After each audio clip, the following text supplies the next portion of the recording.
Paz, meus lindos, tudo bom? Como é que vocês estão? Todo mundo na bênção? Hoje nós vamos falar sobre libertação das drogas. Compartilhe esse vídeo. A pauta de hoje é de um querido irmão que ele pediu para ficar no anonimato, então nós não vamos expor a sua identidade. Mas ele falou, pastor, fala aí sobre como me libertar das drogas, me ajuda nisso. Como se trata de um menino que não está na nossa comunidade, infelizmente a gente não consegue ter um acompanhamento presencial, eu quero dar alguns passos que de praxe durante esses anos a gente tem aplicado naqueles que precisam ajuda para a libertação dessas pragas. Eu, como vocês devem conhecer, pelos vídeos que vocês estão assistindo, eu sou meio metódico, a gente procura passos, organizar pensamentos, ideias e neles andar. É algo que eu recebi do meu Senhor Jesus Cristo, é algo também que eu observo no nosso Senhor Jesus Cristo. Eu creio que o primeiro passo de fundamental importância é você assumir isso como um problema. Assumindo isso como um problema, você não vai mais ter a drogadição como tua amiga, como tua parceira. Quando você compreende o inimigo, você vai declarar guerra. E esse primeiro passo, eu tenho ele como um batismo de realidade. Nesse passo de batismo de realidade, você abre com os seus familiares, você abre com seu pai, sua mãe, seu cônjuge, porque você está buscando ajuda. Não espere que ao você abrir para um amigo seu, seu cônjuge, seu familiar, você vai receber elogios. Muito pelo contrário, cara. Vão te criticar, vão pisar em cima, vão fazer, quem sabe, aquilo que você fez quando alguém se abriu para você com isso. Mas entenda, é normal, porque ninguém quer te ver nessa condição. Muitos de vocês que enfrentam esse problema, vocês sabem que foram induzidos por amigos e te mentiram. A droga mata, ela não é legal, ela não é curtição, é mentira. Após esse batismo de consciência, após essa busca de ajuda com familiares, existem muitos profissionais que trabalham nessa área, são psicólogos, pastores, existem órgãos nas prefeituras dos municípios, existem grupos de ajuda, existem igrejas, comunidades como a nossa, que abraçam você que tem problema nessa área. Por favor, não se isole, busca ajuda. Existem guerras que nós vencemos sozinhos, mas já existem outras guerras que nós precisamos vencer em grupo. Feito o primeiro passo, você vai para o segundo. O segundo passo é você buscar e encontrar os gatilhos que te levaram à drogadição. Esses gatilhos, eles são os mais variados possíveis. Dos históricos daquilo que já tratei, vou citar alguns. Vê se não soa familiar. Primeiro gatilho, base social, amizades. Muitos amigos que na verdade são inimigos por uma palavra descontraída, uma ocasião descontraída, levaram a esses lugares de iniciação das drogas. Mas pior do que iniciação das drogas é o mantimento do uso delas. Se você identificar seu ciclo social como um gatilho que te levou a esse lugar, você tem o dever de você se afastar. É obrigatório você se afastar. Não são amigos. Vamos dizer que é a fundamentação familiar, então. O pai usava, a mãe usava, o irmão usa. Como eu vou me afastar, pastor? Nesses casos, é muito difícil um afastamento geográfico. Mas espiritualmente você consegue se afastar. Como me afasto espiritualmente, pastor? Por aquilo que eu chamo de substituição. Se você tiver ingressado numa igreja séria, os teus valores familiares, eles serão substituídos por valores cristãos. Então, num primeiro tempo, vai haver confronto com os valores antigos para os valores novos. Mas é nos confrontos que há grandes oportunidades do nosso Senhor Jesus Cristo ser anunciado. E aquilo que Jesus fará em você, vai fazer a partir de você.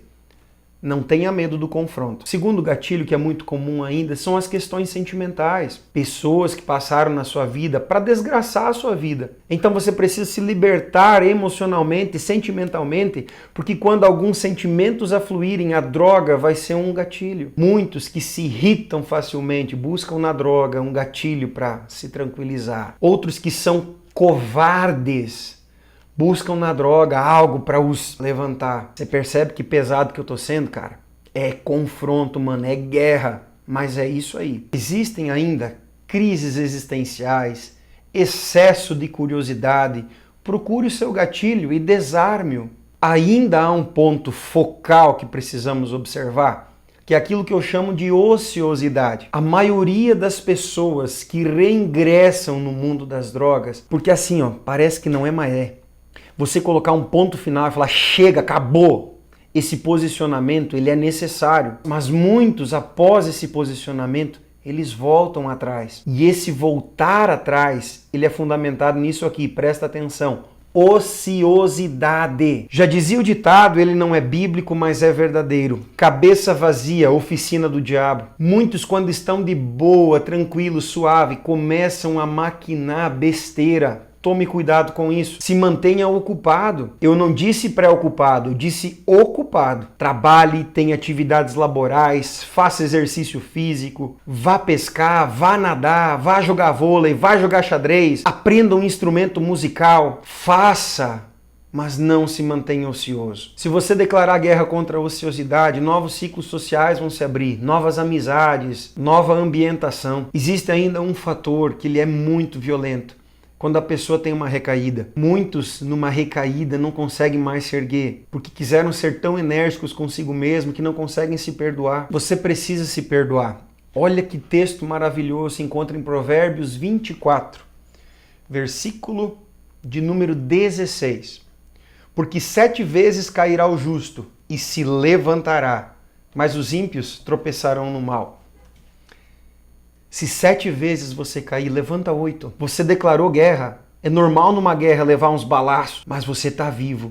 E se está vivo, há chance de mudar. Por fim, vem a consolidação, quando você por longo período já consegue se manter limpo, saudável, vencedor. Pode ter certeza que no processo da consolidação haverá tentações, mas você vai vencê-la. Existe um amplo espectro das questões de como vencer na drogadição, mas cada caso é um caso. Posso estar agora diante de médico, de psicólogo, de psiquiatra, que vão ver e ouvir esse vídeo, talvez possam falar, não é bem assim que eu penso, não é bem assim que eu trato, e eu respeito você. Existem várias fórmulas, e muitas dessas fórmulas são efetivas, fantásticas, mas em outros casos elas não conseguem ser suficientes.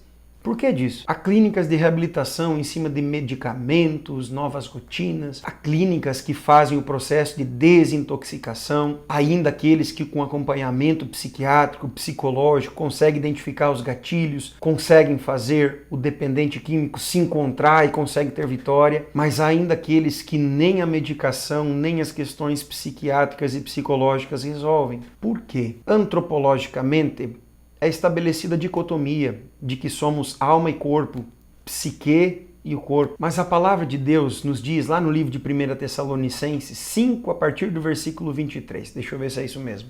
Exato. Que o Deus da paz o santifique, espírito, alma e corpo. Quando nós vamos para Mateus capítulo 4, no final de Mateus capítulo 4, fala sobre as doenças que Jesus curava. Está lá relatado assim, que ele curava paralíticos, lunáticos ou loucos, endemoniados. O que é isso? São 3 patologias, enfermidades que perpassam pelo espírito do corpo, da alma e do espírito. Assim também a drogadição. Existem fundamentações físicas, que é justamente a dependência física da droga, os períodos de abstinência e tal, e isso tudo é verdade. Existem as questões emocionais, da psique, da alma humana, mas também não podemos desconsiderar, e assim como eu respeito você, profissional da área, por favor me respeite também, que são as questões espirituais. Existem demônios, forças ocultas que levam a esse lugar de autossabotagem, de autodestruição. Lembro-me de um caso específico de um irmão que hoje ele é obreiro na casa do Senhor. Ele chegou a ser mendigo na rua, anos e anos, dependente químico de crack. Entrou num processo de libertação espiritual. Hoje é um homem de Deus, honrado, para o louvor do nome de Jesus. Eu sei que eu posso te animar com esse vídeo, mas por favor, busque ajuda. E o primeiro que você deve buscar ajuda é no nosso Senhor Jesus Cristo. João 3,16 nos diz que Deus amou o mundo de tal maneira que deu o seu Filho unigênito para que todo aquele que nele crê não pereça, mas tenha vida eterna. A Bíblia não diz que Deus amou os santinhos de tal maneira. Diz que Deus amou o mundo. Deus te ama.